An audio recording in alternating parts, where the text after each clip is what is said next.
Everyone, कैसे हैं आप सब। तो आज की इस वीडियो में मैं आप सभी बच्चों को FYUP सेमेस्टर 4 AC हिंदी के आज हमारा ये क्लास नंबर 5 है, जहां पे मैं आप सभी बच्चों को आपके सिलेबस के अकॉर्डिंग पत्र लेखन जो आपके सिलेबस में बेसिकली मेंशन किया हुआ है वो मैं आपको बताऊंगा। पत्र लेखन के जो प्रकार होते हैं, पत्र लेखन आज के इस वीडियो में कंप्लीट पढ़ाऊंगा। पत्र लेखन का उदाहरण बताऊंगा, औपचारिक पत्र, अनौपचारिक पत्र क्या होता है, फॉर्मल इनफॉर्मल लेटर, इसके साथ साथ विशेषताएं भी हम लोग चर्चा करने वाले हैं। तो अगर आपको आज का ये हमारा वीडियो पसंद आए तो वीडियो को लाइक करें, चैनल पर अगर नहीं हुआ है तो चैनल को सब्सक्राइब करें, साथ में बेल आइकन पे क्लिक करें ताकि इसी प्रकार पल पल की हर वीडियो का नोटिफिकेशन आपको हमारे चैनल का मिलता रहे। डिस्क्रिप्शन बॉक्स में आपको Telegram group, Facebook, Twitter, Insta सभी का लिंक अवेलेबल है, जहां भी फॉलो करना चाहे फॉलो कर सकते हैं ताकि जब भी कोई अपडेट आएगा सबसे पहले आपको अपडेट मिल जाएगा। देखिए क्या है पत्र लेखन, जिसे हम लोग इंग्लिश में क्या कहते हैं बच्चों, लेटर राइटिंग के नाम से इसे जाना जाता है। और आप सही बच्चों ने बचपन में से क्लास जब से 3-4 से लेकर लेटर तब तक लिखना अभ्यास कर लिया होगा और आपको बेहतरीन ढंग से पत्र लेखन आता होगा। तो पत्र लेखन होता क्या है, तो अगर हम अब बात करें अपने विचारों में लिखित रूप से, यानी आप अपने क्या करते हैं मन के विभावों को, विचारों को किसी के सामने प्रकट करने का हमारा जो माध्यम होता है वो हम क्या करते हैं, लिख के लोगों को बताते हैं। जैसे फॉर एग्जाम्पल अभी आप सही बच्चे आजकल लेटर देखिए हट चुका, क्यों? क्योंकि हमारे पास सोशल मीडिया प्लेटफॉर्म फेसबुक है, ट्विटर है, भाई मैसेंजर, बहुत सारे ऐसे ऐप है जिसके थ्रू हम क्या करते हैं, अपने विचारों को लोगों के सामने प्रकट करते हैं। बस टेक्नोलॉजी आ गया, बिना टेक्नोलॉजी जब नहीं था उस चीज का नाम हमारा पत्र लेखन था।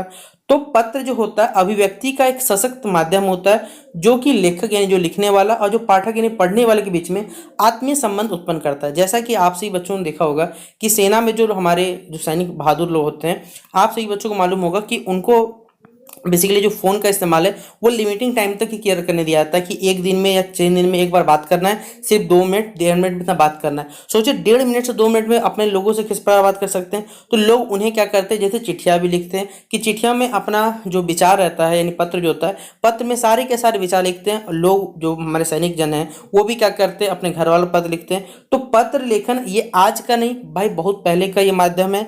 अगर आप जाइएगा भाई आपको हमारे कैसे ग्रंथों में भी इसका अभिलेख मिलेगा कि पत्र लेखन एक सशक्त माध्यम है। जो लोग पाठक और लेखक के बीच में क्या करता है, एक आत्मीय संबंध ये दर्शाता है हमारे पास। इसलिए इसका अगर पत्र लेखन पूछा जाए कि पत्र लेखन क्या होता है तो आप यहां से यहां तक इसे बना के लिखिएगा। अगला बोला गया है पत्र लेखन की विशेषताएं। देखिए पत्र लेखन का क्या क्या कैरेक्टरिस्टिक्स हो सकता है, क्या क्या इसके कह सकते हैं गुड वैल्यूज हो सकते हैं हमारे पास। तो एक अच्छे पत्र लेखन का कुछ विशेषता आपको यहाँ बतलाया गया है। जैसे पहला यहाँ पर सरलता, इसमें क्या होनी चाहिए, अगर हम कोई पत्र अगर लिख रहे हैं तो पत्रों की जो भाषा होनी चाहिए, जो शब्दों का इस्तेमाल करे, भाषा शैली का इस्तेमाल करे, वो अत्यंत ही सरल होनी चाहिए, सुबोध होनी चाहिए, जिसमें पाठक का शब्दकोश का सहारा न पड़े। यानी अगर बात करें जैसे कुछ कुछ हिंदी में वर्ड्स होते हैं वो आपको क्या होता है, बिना डिक्शनरी के आपको समझ नहीं आता। डिक्शनरी हिंदी में क्या बोलते हैं, शब्दकोश बोला जाता है बेसिकली हमारे पास, या फिर अभी के जमाना बोलिए तो भाई इंटरनेट का आप इस्तेमाल करते होंगे।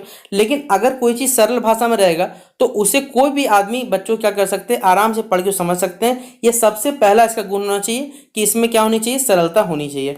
दूसरा, इसमें स्पष्टता होनी चाहिए, यानी जो कुछ भी कहा जाए, पत्र में जो कुछ भी बताया जाए वो एकदम स्पष्ट होना चाहिए, घूम फिर के बात नहीं बोलना है। जैसे बहुत से आदमी क्या करते हैं भाई, आपको मालूम होगा कि किन्हीं को अगर मान के चलते किसी ऑफिसर को पत्र लिखना है तो वो क्या करते हैं, हमेशा अगर बड़ा ऑफिस मतलब छोटा ऑफिस से किसी बड़े ऑफिस से कोई इन्फॉर्मेशन दे रहा है तो कोडिंग में लिखता है, पत्र भी लिखेगा तो कोडिंग में। उस कोडिंग को हम लोग जैसे आदमी अगर बोला जाए कि भाई नॉर्मली उसे क्रैक नहीं कर सकते, मतलब उसमें से आप समझ नहीं सकते। लेकिन जो हमारे पास नॉर्मल पत्र होते हैं उनमें जो कुछ भी कहा जाए वो एकदम स्पष्ट होना चाहिए ताकि हम सभी भी पढ़ के क्या उसे आराम से समझ सके।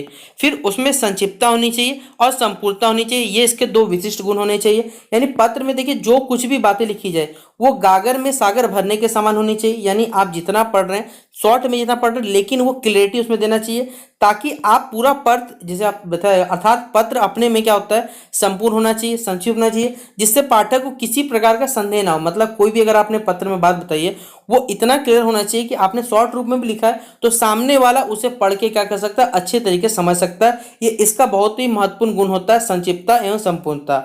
फिर अगला पॉइंट है हमारे पास जो है मौलिकता। पत्र में रटे रटाए वाक्य या पुस्तकीय वाक्य नहीं होने चाहिए। यानी जैसे हम लोग क्या करते हैं भाई, पत्र में जो लिख रहे हैं कि भाई अगर मान लीजिए आपको कोई बोला जाए कि बैंक जो मैनेजर को पत्र लिखना है तो आप क्या करते हैं, अभी के ज़माने में बोला जाए तो भाई फट से फ़ोन खोलते हैं, यूट्यूब खोलते हैं या गूगल सर्च करते हैं, उस पत्र को देख के लिख देते हैं। भाई आपको नहीं करना है, आपको अगर देखना ही तो आप फॉर्मेट चलिए देख लीजिए, उसके बाद अपने शब्दों में आपको जो भी लगता है वो पत्र को आप लिखिए। तो इसमें आपको क्या करना है, पत्र में जो भी रटे रटाए वाक्य या इंटरनेट से जो भी शब्द मिलते हैं हमें, उन या पुस्तक के जो भी वाक्य होते हैं उनके इस्तेमाल नहीं करिएगा। आप अपने द्वारा अपनी जो भी बात लगती है वो अपने हिसाब से क्या कर सकते हैं, लिख सकते हैं। ये हमारे पास इसका मौलिक ज्ञान इसका होना चाहिए। तो आप ये हमारा 4th नंबर पॉइंट क्या हो जाएगा, मौलिकता। अगला पॉइंट है हमारे पास जो कि है प्रभावत्मकता, यानी किसी भी पत्र का जो प्रथम गुण होता है कि उसमें देखिए उसका जो इफेक्ट दिखेगा कि अगर आपने पत्र अच्छा लिखा है तो सामने वाला भी जो रहेगा उसे अच्छे से इंटरेस्टिंग से पढ़ेगा और आपका जो काम रहेगा वो इजीली हो सकता है हमारे पास, या जो समझना चाहता है वही समझ सकता है। लेकिन अगर आपका पत्र प्रभावशाली ढंग से प्रस्तुत नहीं किया गया तो ऑब्वियसली बात है भाई, सामने वाला इंटरेस्ट नहीं जनरेट होगा। जब इंटरेस्ट जनरेट नहीं होगा तो क्यों पढ़ने जाएगा आपका पत्र। तो ये इसके 5 पॉइंट हमने आपको यहाँ पर बताए। अगला पॉइंट है, इसमें क्या होनी चाहिए, विनम्रता होनी चाहिए और शिष्टता होनी चाहिए। विनम्रता जो होता है वो व्यक्ति का एक ऐसा गुण है, आपको ही मालूम होगा कि अगर आप पत्र या अपने जीवन में अगर हमेशा विनम्र रहते हैं, शिष्ट से रहते हैं, सदैव अच्छे लोगों से व्यवहार करते हैं तो लोग भी आपके प्रति उसी प्रकार का व्यवहार को अपनाने की कोशिश करते हैं और आपके साथ अच्छे व्यवहार करते हैं। तो विनम्रता व्यक्ति का ही नहीं बल्कि पत्र का भी एक विशेष गुण होना चाहिए। पत्र में पत्र लेखक का जो व्यक्तिगत बोलता है, यानी कि आपका जो व्यक्तित्व है, आप किस प्रकार की विचारधारा से प्रेरित हैं, ये भी पत्र आपका सब बताता है। इसीलिए पत्र लिखते समय हमें क्या करना चाहिए, हमेशा विनम्र और शिष्टता से क्या करना चाहिए, परिचय देना चाहिए जिस भी चीज़ों का हम वर्णन कर रहे हैं। फिर अगला हमारे पास है क्रमबद्धता। क्रमबद्धता मतलब होगी हमारे पास कि हम पत्र लेखन में जो भी चीज़ों को इस्तेमाल कर रहे हैं वो एक क्रमबद्ध रूप में होनी चाहिए। यानी आप जिस भी टॉपिक का बात कर रहे हैं उसी टॉपिक को क्या करिए, फर्स्ट में और लास्ट में उसी चीज़ से क्या करें, खत्म करें। मतलब कोई एक जानकारी अगर बता रहे हैं तो उस जानकारी को संपूर्ण बताइए। ये नहीं कि भाई अपने बीच में बताया, बीच में 2 पॉइंट छोड़ दिया, फिर 4 पॉइंट यहाँ से बताया, इस प्रकार नहीं। एक सीरियल वाइज, यानी कि एक कहा जाए भाई आपको कंटिन्यूटी बरकरार करनी है। जो भी टॉपिक समझा रहे हैं वो अच्छे से आपको समझ में आनी चाहिए। फिर उसमें शुद्धता और स्पष्टता, यानी आप क्या कर रहे हैं, देखिए हम लोग क्या करते हैं जब भी हिंदी लिखते हैं तो हिंदी में हमारे पास देखिएगा हमेशा व्याकरण के शब्दों में कोई ना कोई डाउट रहता है कि ये सही है गलत है। तो हमें अगर हिंदी का शुद्ध ज्ञान होगा, यानी व्याकरण का शुद्ध ज्ञान होगा, तो ही हम लोग क्या करें, शुद्धता से लिख सकते हैं, यानी बिना गलती लिख सकते हैं। क्योंकि अगर हिंदी में अगर एक वर्ड हट जाता है या 2 वर्ड सब अक्षर हट जाते हैं तो इसका कोई दूसरा मीनिंग में निकलता है। इसलिए हमें स्वच्छता यानी अच्छे से लिखना चाहिए, प्लस इसमें क्या होनी चाहिए, शुद्धता होनी है, सही से लिखा होना चाहिए, तो ही सामने वाला इसे अच्छे से पढ़ के समझ सकता है। फिर बाहरी सजावट, यहाँ बताया हुआ है पत्र की बाहरी सजावट से हमारा तात्पर्य है कि जैसे पत्र लिखने वाला कागज अच्छा होना चाहिए, मतलब एक आप अच्छे पेपर का इस्तेमाल करिएगा। लिखावट सुंदर होनी चाहिए, साफ और स्वच्छ होनी चाहिए आपकी लिखावट। विराम चिन्हों का प्रयोग होना चाहिए, जहां जहां विराम चिन्ह लगने वहां इस्तेमाल करिए। यथास्थान किया जाना चाहिए, शीर्षक हो गया, तिथि हो गया, अभिवादन हो गया, अनुच्छेद और अंत हो गया। इस प्रकार तमाम चीज़ आप क्या कर सकते हैं, इस्तेमाल कर सकते हैं। फिर पत्र की पंक्तियां जो होनी चाहिए वो आपको ये सटाकर नहीं लिखना चाहिए, आपको थोड़ा सा गैप यानी डिफरेंस में लिखना चाहिए। विषय वस्तु के में जो भी अनुपात में पत्र का कागज लंबा या चौड़ा होना चाहिए आपके पास। फिर विराम चिन्हों का इस्तेमाल होना चाहिए, यानी आप क्या करिएगा, पत्र में जो विराम चिन्ह होते हैं उनका सही जगह स्थान पर सही रूप से इसका प्रयोग होना चाहिए। विराम चिन्हों का सही प्रयोग ना होने से अर्थ का क्या हो जाता है, अनर्थ हो जाता है। मतलब अगर आप जो चीज़ समझाना चाहते हैं भाई वो नहीं समझ के लोग दूसरे को समझ लेते हैं, इसलिए इसे उचित स्थान पर क्या करना चाहिए, इसका इस्तेमाल हमें करना चाहिए। हमें उद्देश्य पूर्णता होनी चाहिए, यानी पत्र लिखते समय लेखक को पत्र लिखने का उद्देश्य को ध्यान में रखकर जो भी पत्र लिख रहे हैं, आप जिस चीज़ के बारे में लिखना चाहते हैं उसी उद्देश्य को लेकर आपको पत्र को लिखना चाहिए। ये नहीं कि भाई जिस टॉपिक में उस टॉपिक को छोड़ के आप कुछ भी उल्टा पुल्टा लिख लो, नहीं, ऐसा नहीं चलेगा हमारे पास। तो इसमें उद्देश्य पूर्णता होनी चाहिए। तो टोटल हमने आपसे बच्चों को पत्र लेखन के 11 विशेषता बताई कि एक अच्छा जो पत्र लेखन होता है वो किस प्रकार लिखने के लिए हमें किन किन चीज़ों का ध्यान रखना पड़ता है। तो टोटल 11 पॉइंट हमने डिस्कस कर लिए। अगर आप लोग बात करें तो पत्र लेखन जो होता है बेसिकली उसके भाग जो होते हैं आप इसे कुछ पार्ट में बांट सकते हैं। पत्र के जिस क्रम में प्रस्तुत किया जाता है अथवा लिखा जाता है वे पत्र के भाग कहलाएंगे। और इसमें कुछ भाग बताया हुआ, पहला शीर्षक हो गया या जिसे कहा जाए आरंभ स्थान कहा जाता है। जैसे हम लोग क्या करते हैं, सबसे पहले बताया हुआ है पत्र के शीर्षक के रूप में पत्र लेखन में पता लिखा जाता है, जिसको लिख रहे भाई पता लिखा जाएगा। पत्र लिखने वाले का पता जो होने चाहिए वो हमारे पास लेफ्ट साइड यानी कि बाएं तरफ होना चाहिए और सबसे ऊपर होना चाहिए। इसके ठीक नीचे पत्र लिखने की तिथियां लिखनी है, पहला जहाँ एड्रेस लिखा गया, फिर हमें डेट को क्या करना है, मेंशन करना है। फिर जिसमें आपको संबोधन करना है, यानी किसके किसके लिए लिखा जा रहा है, पिताजी को लिखा जा रहा है, अधिकारी को लिखा है, सब कुछ यहाँ पर अगला पॉइंट में होना चाहिए। तो संबोधन एवं अभिवादन, पत्रों में संबोधन एवं अभिवादन का महत्वपूर्ण स्थान होता है। औपचारिक पत्रों में संबोधन के लिए मान्यवर हो गया, महोदय हो गया, यानी फॉर्मल लेटर में हम क्या कर सकते हैं, मान्यवर का महोदय का इस्तेमाल करते हैं। वहीं पर अगर अनौपचारिक पत्र में जब घर वालों को या रिलेटिव्स को या दोस्त को लिखा जाता है तो पूजनीय हो गया, स्नेहमयी हो गया, प्रिय हो गया, इन शब्दों का हम लोग क्या कर सकते हैं, इस्तेमाल कर सकते हैं। तो ये हमारे पास औपचारिक ये हमारे पास क्या हो गया, औपचारिक में हो गया। आदरणीय, सॉरी ये हमारे अनौपचारिक में हो गया, और महोदय हो गया, मान्यवर हो गया, ये हमारे पास औपचारिक में हो गया। फिर अगला पॉइंट है हमारे पास विषय वस्तु। किसी भी पत्र में हमें क्या करना चाहिए, जो भी विषय है उस वस्तु का ये महत्वपूर्ण भाग होता है, इसके लिए पत्र लिखा जाता है। इस पत्र का मुख्य भाग भी कहते हैं, और पत्र का विषय वस्तु जो होना चाहिए वो प्रभावशाली होना चाहिए, ताकि ये पाठक जो पढ़ने वाले लोग हैं उनके मन को क्या कर सके, प्रभावित कर सके। फिर पत्र का जो समापन होना चाहिए उसमें हम लोग क्या करते हैं, आपका आज्ञाकारी लिखते हैं, कभी भवदीय लिखते हैं, कभी स्वाक्षी लिखते हैं, या जो भी लिखते हैं उनका जो प्रसंगानुसार हमें क्या करना चाहिए, उपयोग करना चाहिए। फिर आपको अपना नाम लिखना चाहिए, प्रेषक का नाम हमेशा लिखना चाहिए। अगर आप जिस स्थान से बिलोंग कर रहे हैं उस स्थान का एड्रेस लिख सकते हैं, नाम लिख सकते हैं, इस प्रकार यहाँ बताया हुआ है। अब पत्र के देखिए मुख्यतः दो प्रकार होते हैं हमारे पास, पहला फॉर्मल, दूसरा होता है इनफॉर्मल।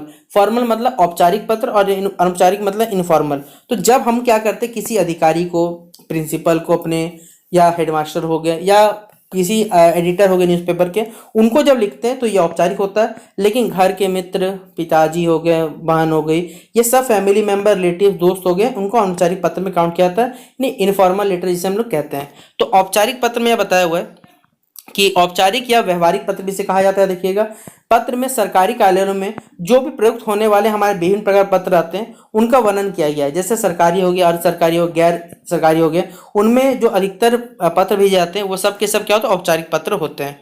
अब औपचारिक पत्र के प्रकार भी अलग अलग हो सकते हैं। देखिए हमारे पास पहला होता है प्रार्थना पत्र, यानी आप कोई चीज़ की क्या कर रहे हैं, आपको अवकाश चाहिए, शिकायत चाहिए, ये सब कैसे प्रार्थना पत्र होता है। फिर कार्यालय पत्र, यानी किसी अधिकारी को पत्र लिख रहे हो गया। फिर व्यावसायिक पत्र, दुकानदार को लिख रहे हैं, प्रकाशक लिख रहे हैं, ये सब व्यावसायिक पत्र में होता है। अब इसका जो इसका प्रारूप बताएगा, फॉर्मेट बताएगा, ठीक है। इसका फॉर्मेट क्या होता है, अगर आप प्रधानाचार्य को प्रार्थना पत्र लिख रहे हैं तो पहले प्रधानाचार्य, विद्यालय का नाम और पता, विषय हो गया माननीय महोदय, पहला अनुच्छेद मतलब जो भी टॉपिक है वो बताना है, दूसरा टॉपिक कि हाँ मैं आपका आभारी रहूंगा जो बताना है, और लास्ट में आपका आज्ञाकारी या भवदीय जो लिखना चाहते हैं भाई, अपना डेट, एड्रेस, सब ये चीज मेंशन कर दीजिएगा, ठीक है। अब एग्जांपल के थ्रू हम समझने की कोशिश करते हैं। दूसरा होता है हमारे पे, देखिए व्यावसायिक पत्र, यानी बिजनेस वाला जो लेटर होता है वो इस प्रकार का फॉर्मेट में लिखा जाता है। तो ये फॉर्मेट आपको क्या करना है, बेसिकली याद भी रखना है कि हाँ इस फॉर्मेट में आपको लिखना रहेगा, ठीक है। अब अनौपचारिक जो औपचारिक पत्र की जो प्रशस्ति या अभिवादन एवं समाप्ति होनी चाहिए वो किस प्रकार होनी चाहिए, आप स्टार्टिंग श्रीमान से कर सकते हैं, और अभिवादन औपचारिक पत्र में अभिवादन नहीं किया जाता है, लेकिन समाप्ति आज्ञाकारी हो गया, भवदीय हो गया, निवेदक हो, ये सभी चीज़ों को हम इस्तेमाल करते हैं। अब औपचारिक पत्र को देखिए नमूना बताया गया है, मतलब एक उदाहरण के थ्रू आपको यहाँ समझाया जा रहा है। जैसे विद्यालय की विज्ञान प्रयोगशाला को अत्याधुनिक यानी आधुनिक बेसी बनाने के लिए आवश्यकता समझते विद्यालय के प्रधानाचार्य को हमें क्या करना है, पत्र लिखना है, यानी प्रिंसिपल को बेसिकली लेटर लिखना है, ताकि विद्यालय जो प्रयोगशाला है उसको अत्याधुनिक बनाया जा सके हमारे पास। तो पहला आप एड्रेस लिख दीजिए, दिनांक, सेवा में प्रधानाचार्य, जो भी स्कूल है, ज्ञान भारती ये लिख दीजिएगा, नई दिल्ली।